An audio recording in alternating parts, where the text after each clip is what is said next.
Invito sempre i genitori a chiedersi cosa stanno facendo i loro figli al sabato pomeriggio, perché nel momento in cui lo fanno le forze dell'ordine cominciano i guai. L'ennesima lite tra ragazzi in centro, finita con un quindicenne all'ospedale, spinge il sindaco di Treviso Mario Conte ad appellarsi nuovamente alle famiglie. Erano le 17:30 ieri in via Canova, a 2 passi dal Duomo, quando l'adolescente ha dovuto ricorrere alle cure del SUEM 118 per aver ricevuto un pugno in faccia che gli ha procurato un trauma al setto nasale.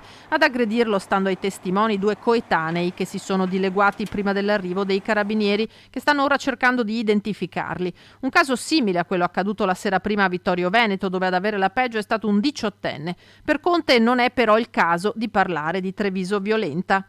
C'è stato un episodio isolato dove 2 ragazzi si sono presi a schiaffoni, quindi non si può definire una rissa, non si può definire una baby gang, è certamente un episodio spiacevole che però ha visto protagonisti 2 ragazzi in via Canova. Quello che stiamo mettendo in campo unitamente alle forze dell'ordine sta dando dei risultati importanti, perché ricordo che negli ultimi 4-5 weekend non è successo assolutamente nulla, ma questo non può prevenire che 2 ragazzi si mettano a litigare in una via dispersa del centro.